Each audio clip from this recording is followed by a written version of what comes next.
معزز سامعین کرام، آپ سن رہے ہیں دیار اردو چینل پر پروفیسر ڈاکٹر اشتیاق احمد کی کتاب پنجاب کا بٹوارہ 1947، ایک المیہ ہزار داستانیں۔ باب نمبر 10، پنجاب میں انگریزوں کی پالیسی 24 مارچ تا 30 جون 1947۔ سب ہیڈنگ، جناح کا پاکستان کے لیے راہداری کا مطالبہ۔ 22 مئی کو خبر رساں ادارے رائٹر نے محمد علی جناح کا یہ بیان جاری کیا: سب سے پہلے مسلم لیگ مشرقی اور مغربی پاکستان کے درمیان زمینی رابطے کے لیے راہداری کا مطالبہ کرے گی۔ دوم، یہ کہ مسلم لیگ بنگال اور پنجاب کی تقسیم کی صورت میں ہر انچ کے لیے لڑائی لڑے گی۔ سوم، پاکستان اور برطانیہ کے درمیان حقیقی معنوں میں مفید تعلقات استوار کیے جائیں گے۔ چہارم، یہ کہ پاکستان اور ہندوستان کے درمیان دوستانہ اور تعاون پر مبنی تعلقات ہونے چاہیے۔ تمام مسلح افواج کو مکمل طور پر تقسیم کیا جانا چاہیے۔ میں ہندوستان اور پاکستان کے درمیان ایک ایسے اتحاد یا معاہدے کا خواہاں ہوں جو کسی بیرونی جارحیت کا مل کر مقابلہ کرنے پر مبنی ہو۔ سب ہیڈنگ، برطانوی حکومت کو یقین ہو گیا کہ کابینہ مشن پلان غیر مؤثر ہوگا۔ 22 مئی کو برطانوی وزیر اعظم کلیمنٹ اٹلی نے ہندوستان سے متعلق پالیسی پر ایک میمورنڈم جاری کیا، جس میں اس افسوس کا اظہار کیا گیا کہ اگرچہ ماؤنٹ بیٹن کو کابینہ مشن پلان کے تحت انتقال اقتدار پر مذاکرات کر کے بریفنگ دے دی گئی تھی، تاہم وائسرائے اس بات کے قائل ہو گئے ہیں کہ یہ پلان مؤثر نہیں ہوگا۔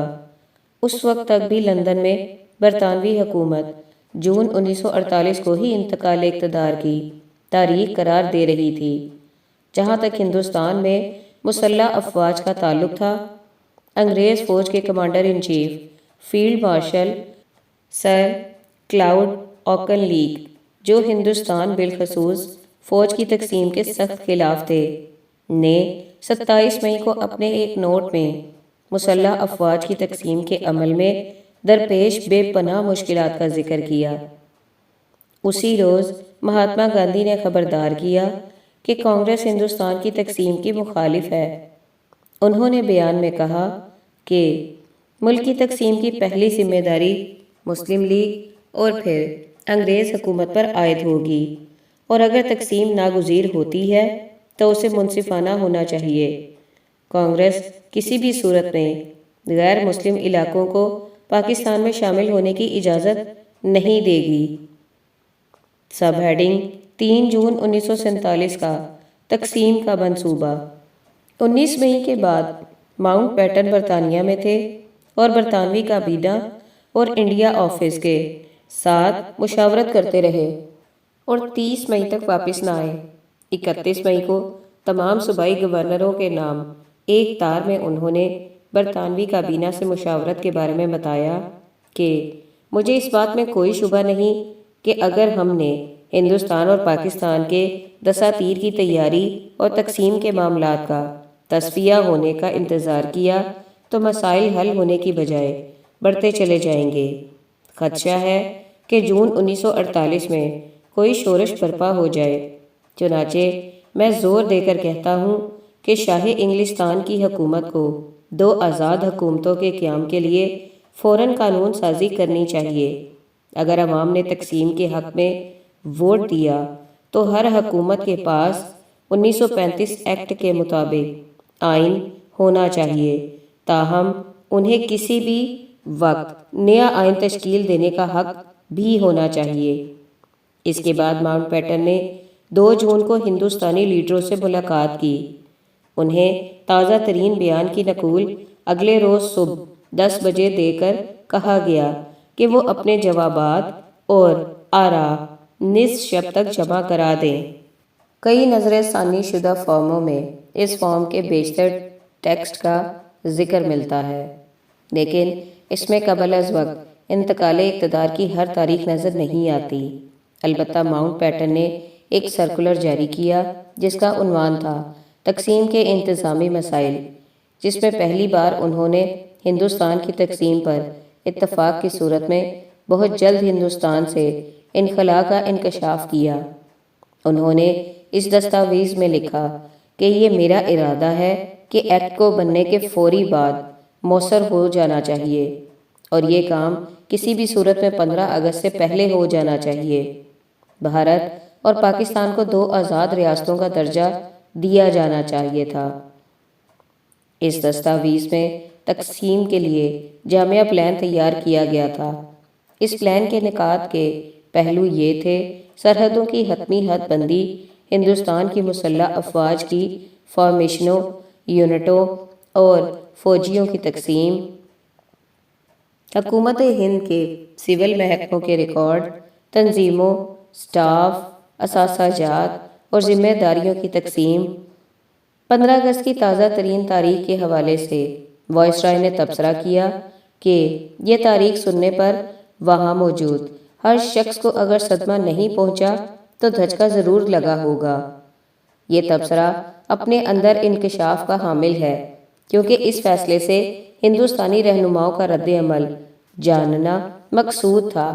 جیسے کہ بیان کیا گیا ہے کہ نہرو اور پٹیل کو پہلے ہی اعتماد میں لے لیا گیا تھا کہ انگریز برصغیر سے پہلے سے طے شدہ پروگرام سے قبل ہی واپس چلے جائیں گے، اور یہ دونوں رہنما بھی اس فیصلے کے حق میں تھے، لیکن واپسی کی تاریخ اس انداز میں سامنے لائی جائے گی، اس کا انہیں بھی نہیں پتا تھا۔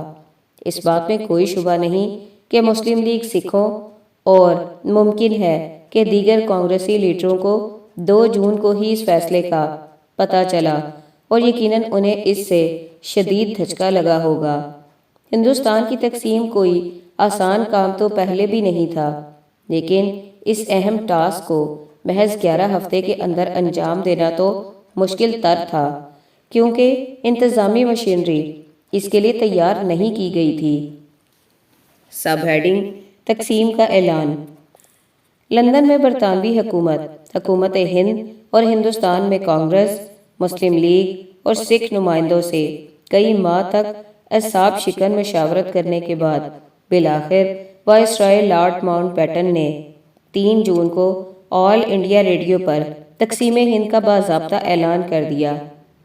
لندن میں وزیر اعظم ایٹلی نے دارالعوام میں سپہر 3:30 بجے بیان دیا جو ہندوستان میں وائسرائے ماؤنٹ بیٹن نے ریڈیو پر پڑھا۔ انہوں نے کہا کہ 100 سال تک یعنی برطانوی قبضے کے بعد 400 ملین اہل ہند اکٹھے رہے اور یہ ملک بطور ایک یونٹ چلایا گیا۔ مواصلات، دفاع، ڈاک اور کرنسی کا ایک ہی نظام رائج رہا۔ ٹیرف کی کوئی پابندی تھی، نہ کسٹمز کی رکاوٹیں تھیں، اور اس نظام سے مربوط سیاسی معیشت کی بنیادیں قائم ہوئیں۔ میری شدید خواہش یہ تھی کہ مذہبی اختلافات سے اس کو تباہ نہیں ہونا چاہیے۔ مشاورتی مراحل کے دوران میری اولین کوشش رہی کہ سیاسی رہنما کسی تحفظات کے بغیر کابینہ مشن کے پلان 16 مئی 1946 کو قبول کر لیں۔ میری رائے میں اس منصوبے میں ہندوستان کے تمام طبقات کے مفادات کا خیال رکھا گیا تھا۔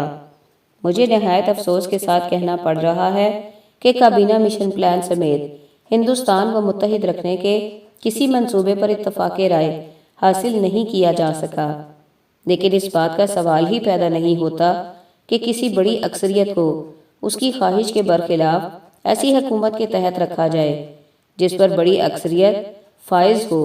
چنانچہ متبادل حل تقسیم ہی ہے۔ لیکن جب مسلم لیگ ہندوستان کی تقسیم کا مطالبہ کرتی ہے تو کانگریس اپنی دلائل کی بنا پر مخصوص صوبوں کی تقسیم کی بات کرنے لگتی ہے۔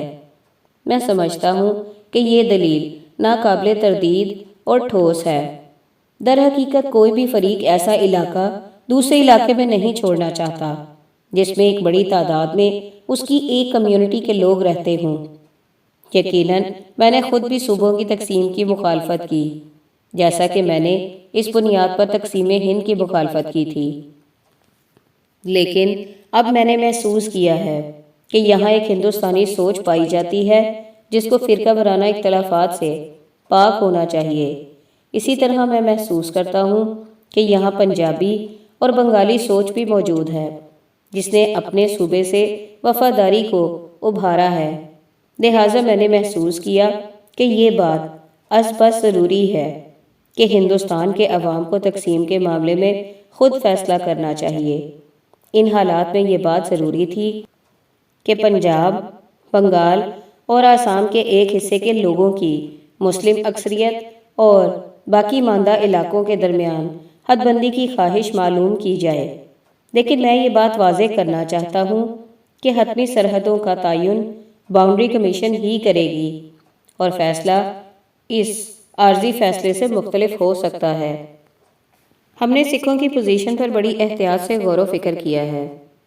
یہ بہادر کمیونٹی پنجاب کی آبادی کا 8% ہے، لیکن وہ اس بات سے نہایت پریشان ہے کہ پنجاب کی تقسیم سے ان کی تقسیم بھی ناگزیر ہوگی۔ ہم میں سے وہ تمام افراد جو سکھوں کو اپنے قریب سمجھتے ہیں، ان کو نہایت افسوس ہے کہ پنجاب کی تقسیم جس کے وہ خود بھی خواہاں ہے سے کم یا زیادہ ان کی اپنی بھی تقسیم ہوگی۔ حتمی تقسیم بہرحال حد بندی کمیشن کرے گا اور یقیناً اس پر انہیں بھی اعتماد میں لیا جائے گا۔ برطانوی حکومت نے 3 جون کے بیان کو ان نکات کے اضافے کے ساتھ شائع کیا۔ بنگال اور پنجاب کی اسمبلیوں کے مسلمان اضلاع اور غیر مسلم علاقوں کے ارکان یورپی ارکان چھوڑ کر کے الگ الگ اجلاس بلائے جائیں گے۔ آبادی کی تعداد کا تعین کرنے کے لیے 1941 کی مردم شماری کے اعداد و شمار کو حتمی سمجھا جائے گا۔ مسلم اکثریت والے اضلاع کی تفصیل کا جدول اسی اعلان میں دیا جا رہا ہے۔ ہر قانون ساز اسمبلی کے دونوں حصوں کے اجلاس میں انہیں اس بات کا فیصلہ کرنے کا اختیار دیا جائے گا کہ آیا ان کے صوبے کو تقسیم کیا جائے یا نہیں۔ اگر اکثریت تقسیم کے حق میں فیصلہ کرتی ہے تو تقسیم کی جائے گی اور اس کے مطابق انتظامات کیے جائیں گے۔ تقسیم کا مطلوبہ فیصلہ کرنے کے مقصد کے لیے بنگال اور پنجاب کی قانون ساز اسمبلیوں کے مسلم ارکان اور غیر مسلم نمائندے الگ الگ اجلاس میں بیٹھیں گے۔ یہ محض عارضی اقدام ہے کیونکہ حتمی حد بندی کا فیصلہ کرنے کے لیے سرحدوں کا تعین تفصیلی جانچ پڑتال میں کیا جائے گا۔ اس ضمن میں گورنر جنرل ہند ایک باؤنڈری کمیشن تشکیل دیں گے جس کے ارکان کی نامزدگی مشاورت کے ساتھ کی جائے گی۔ اس کمیشن کو ہدایت کی جائے گی کہ وہ ان دونوں صوبوں میں مسلم اکثریت اور غیر مسلم آبادی والے علاقوں کا تعین کریں۔ کمیشن کو دیگر عوامل مد نظر رکھنے کی بھی ہدایت کی جائے گی۔ باؤنڈری کمیشن کی رپورٹ تیار ہونے تک صوبائی سرحد بندی کے لیے مندرجہ ذیل اپینڈکس کو استعمال کیا جائے گا۔ یہ اپینڈکس 1941 کی مردم شماری کے تحت اضلاع کے حساب سے اکثریتوں پر مشتمل تھا، جس کے مطابق پنجاب کی 5 میں سے 3 ڈویژنوں میں مسلمان اکثریت میں تھے۔ راولپنڈی ڈویژن تک اٹک، گجرات، جہلم، میاں والی، راولپنڈی اور شاہ پور کے اضلاع، لاہور ڈویژن، گجرانوالہ، گرداسپور، لاہور، شیخوپورہ اور ضلع سیالکوٹ، ملتان ڈویژن، ڈیرہ غازی خان، جھنگ، لائل پور، مونٹگمری، ملتان، مظفر گڑھ کے اضلاع، امرتسر جو لاہور ڈویژن میں شامل تھا میں غیر مسلموں کی اکثریت تھی، اس لیے اسے جدول میں مسلم اکثریت والے علاقوں میں شامل نہیں کیا گیا تھا۔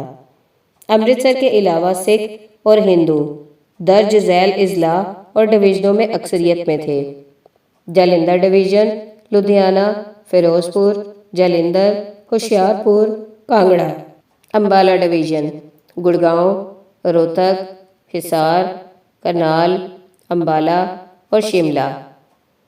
ماؤنٹ بیٹن کے خطاب کے بعد نہرو، جناح اور بلدیو سنگھ نے تقریریں کیں اور 3 جون کے بیان کو ہندوستان کے سیاسی تصفیے کے لیے بطور بنیاد تسلیم کر لیا۔ 4 جون کو لارڈ ماؤنٹ بیٹن نے دہلی میں پریس کانفرنس کی جس میں دیگر باتوں کے علاوہ یہ نکات بھی شامل تھے۔ اس پلان کے 2 بڑے فریق مسلم لیگ اور کانگریس ہیں، لیکن ایک تیسرا فریق بھی ہے جو عددی لحاظ سے بہت چھوٹا لیکن نہایت اہمیت کا حامل ہے۔ وہ ہے سکھ کمیونٹی، جنہیں نظر انداز نہیں کیا جا سکتا۔ میں سمجھتا ہوں کہ سکھوں کے مطالبے پر ہی کانگریس نے پنجاب کی تقسیم کی قرارداد منظور کی۔ اس قرارداد کے مطابق پنجاب کو مسلمان اور غیر مسلم علاقوں میں تقسیم کرنے کا مطالبہ کیا گیا تھا۔ اسی قرارداد کے تحت تقسیم کا منصوبہ بنایا گیا۔ جب یہ تجویز مجھے بتائی گئی تو مجھے پوری تفصیل کا علم نہیں تھا، لیکن جب میں نے نقشہ ملاحظہ کیا تھا مجھے شدید حیرت ہوئی کہ جو منصوبہ انہوں نے پیش کیا اس سے سکھ کمیونٹی 2 برابر حصوں میں تقسیم ہو جاتی۔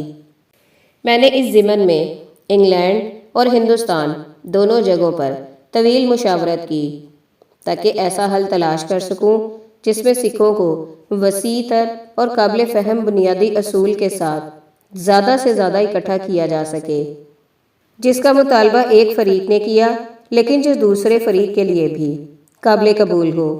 میں کوئی معجزہ دکھانے والا نہیں ہوں اور مجھے ایسا کوئی حل نہیں ملا۔ اگلا اہم اقدام 12 جون کو پارٹیشن کمیٹی کا قیام تھا۔ وائسرائے ماؤنٹ بیٹن کی سربراہی میں تشکیل پانے والی کمیٹی میں کانگریس کی طرف سے سردار پٹیل اور ڈاکٹر راجندر پرساد، جبکہ مسلم لیگ کی طرف سے نواب زادہ لیاقت علی خان اور سردار عبدالرب نشتر شامل تھے۔ سب ہیڈنگ تقسیم کے منصوبے پر گورنر جینکنز کی رائے۔ پنجاب کے گورنر ایوان جینکنز نے 15 جون کو اپنی 15 روزہ خفیہ رپورٹ میں لکھا کہ تقسیم کے منصوبے کو پنجابیوں میں بالعموم زیادہ پذیرائی حاصل نہیں ہوئی، جبکہ سیاستدان اس حوالے سے اپنی الگ آراء رکھتے ہیں۔ تقسیم کے منصوبے سے مکمل لا تعلقی کی فضا پائی جاتی ہے۔ کوئی آدمی خوش نظر نہیں آتا اور اس کام میں ملوث نہیں ہونا چاہتا۔ اس منصوبے سے بین المذاہب تعلقات پر زیادہ اثر نہیں پڑا۔ یہ لوگ ویسے ہی ہیں جیسے پہلے تھے۔ اس کے علاوہ آزادی کے معاملے میں خصوصی جوش و خروش یا جارحیت نظر نہیں آئی۔ گورنر نے لکھا کہ سیاسی جماعتوں نے بھی تقسیم کو مختلف وجوہات کی بنا پر قبول کیا ہے۔ مسلم لیگ والے سمجھتے ہیں کہ جناح کی طرف سے تقسیم قبول کرنا بڑی کامیابی ہے کیونکہ پاکستان اب مارز وجود میں آنے والا ہے، جبکہ کانگریس کے رہنما یہ سوچتے ہیں کہ پنجاب اور بنگال کی تقسیم سے پاکستان کو اصل مقصد سے ہٹا دیا گیا ہے۔ میاں ابراہیم بٹ سابق خضر کابینہ کے وزیر نے دعویٰ کیا کہ انہوں نے کانگریس کے مرد آہن سردار دلیپ بھائی پٹیل کو یہ کہتے سنا کہ اگر پاکستان نے بھارت کے لیے کوئی مشکل پیدا کی تو بھارت بڑی آسانی سے وہاں مقیم مسلمانوں کو صفحہ ہستی سے مٹا دے گا۔ جینکنز نے لکھا کہ یہ دعویٰ شاید بالکل باطل ہو کیونکہ ہندوؤں کی امید اور مسلمانوں کے خوف کے معاملے پر ضرور غور کیا جائے گا۔ جہاں تک سکھوں کا تعلق ہے تو وہ اپنی امید باؤنڈری کمیشن سے لگائے بیٹھے ہیں۔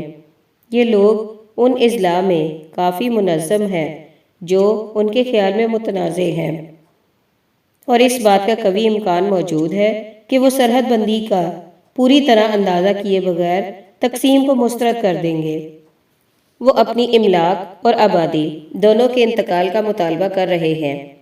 گورنر نے یہ بھی لکھا کہ برٹش سول سروس پنجاب میں خدمات انجام دینے میں چندہ دلچسپی نہیں رکھتی، چاہے یہ الگ ملک ہی کیوں نہ بن جائے۔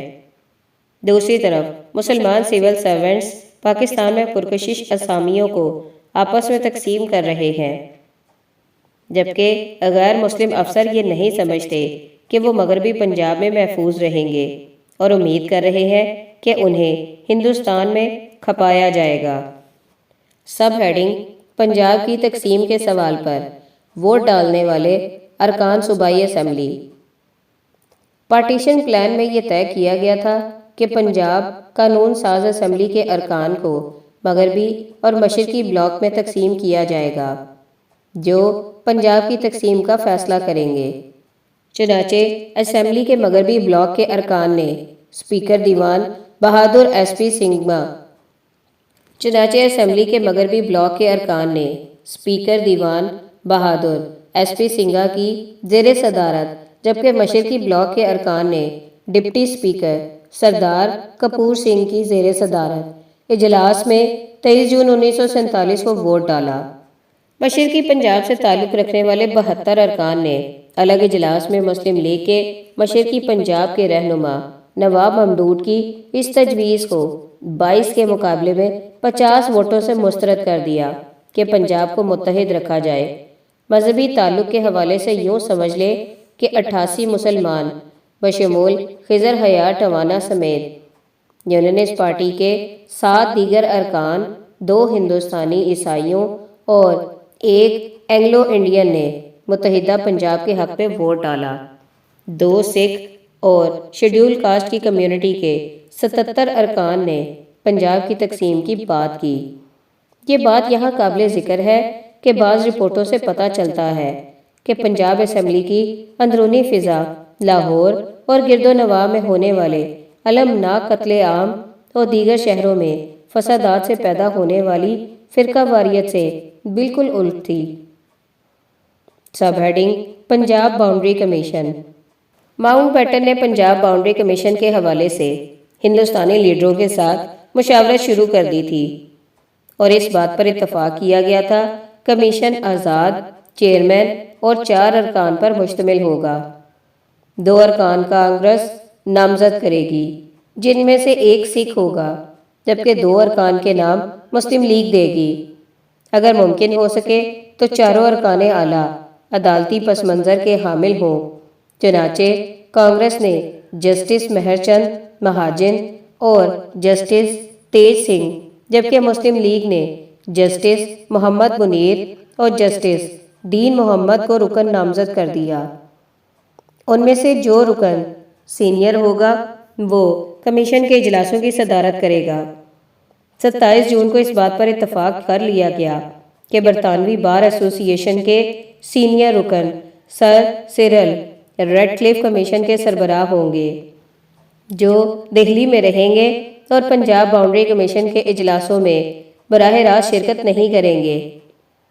اجلاسوں کی کارروائی کی تفصیل انہیں بذریعہ ٹیلی فون دی جائے گی۔ باب نمبر 11 لاہور اور امرتسر کے حصول کی جنگ۔ 1 اپریل 30 جون 1947۔ جہاں دہلی میں اعلیٰ سطحی سیاسی حلقوں میں تقسیم کا منظر نامہ آہستہ آہستہ واضح ہو رہا تھا، وہاں پنجاب میں زمینی صورتحال بدتر رہی۔ اگرچہ مارچ 1947 میں ہونے والے ظلم و زیادتی کے واقعات کا سلسلہ اسی ماہ کے وسط تک تھم گیا تھا، لیکن حالات اس کے بعد کبھی معمول پر نہ آ سکے۔ اپریل کے پہلے ہفتے میں پاکستان ٹائمز اور دی ٹریبیون کی خبروں میں صوبے کے کئی علاقوں میں گاہے بگاہے انفرادی حملوں کی خبریں شائع ہوئیں۔ فرقہ وارانہ کشیدگی کا ایک اور واقعہ 11 اپریل کو اس وقت رونما ہوا جب امرتسر میں مسلمان چوک پراگ داس کی مسجد میں نماز جمعہ کے لیے جمع ہوئے۔ اسی چوک پر قبل ازیں مارچ میں خون خرابہ ہوا تھا۔ نماز جمعہ میں نمازیوں کا رش مسجد سے باہر سڑک تک پھیلا ہوا تھا۔ نماز کے بعد مسلمانوں کا گروپ غیر مسلم اکثریت والے علاقوں سے ہندوؤں اور سکھوں کے خلاف نعرے لگاتے ہوئے گزرا، جس کے جواب میں ہندوؤں اور سکھوں نے مکانات کی چھتوں سے ان پر اینٹیں اور پتھر پھینکے۔ جواب میں مسلمانوں نے بھی کارروائی کی۔ گورنر کی 30 اپریل کی رپورٹ کے مطابق اس تصادم میں 32 افراد مارے گئے، 7 مسلمان، 6 ہندو اور 19 سکھ، جبکہ 103 زخمی ہوئے۔ جینکنز نے بتایا کہ پورے پنجاب میں خانہ جنگی جیسی فضا پائی جاتی تھی۔ کئی علاقوں بالخصوص لاہور سے چھرا گھونپنے کی پے در پے وارداتوں کی اطلاعات ملی ہیں۔ دیسی ساختہ بم جو عموماً سوڈا واٹر کی بوتلوں میں بارود رکھ کر تیار کیے جاتے تھے، ہر جگہ آزادانہ بنائے جا رہے تھے۔ فرقہ وارانہ تصادم کے نتیجے میں کئی مقامات پر آگ بھی لگائی گئی۔ شہروں میں لوگ اپنی گلیوں کو محفوظ بنانے کے لیے رکاوٹیں کھڑی کر رہے تھے۔ امرتسر کے کئی مقامات قلعہ بند تھے، اسلحے کی کھلے عام نمائش کی جا رہی تھی اور سکھ جگہ جگہ کرپانوں کے ساتھ گھوم رہے تھے۔ مسلمان سکھوں کے روایتی ہتھیار کرپان کو پابندی سے استثنا دینے پر سیکھ پا تھے۔ مارچ میں راولپنڈی کے فسادات کے حوالے سے گورنر نے لکھا کہ دولتانہ نے حال ہی میں ضلع اٹک کا دورہ کیا ہے اور اس بات کے کئی شواہد موجود ہیں کہ انہوں نے کم از کم ایک گاؤں کے افراد سے کہا کہ اگر وہ 15 روز یا 3 ہفتے تک شورش قائم رکھے تو ان کے خلاف تمام قانونی کارروائی ختم کر دی جائے گی، اور ایسے افسران جنہوں نے گڑبڑ کچلنے کی کوشش کی انہیں سبق سکھا دیا جائے گا۔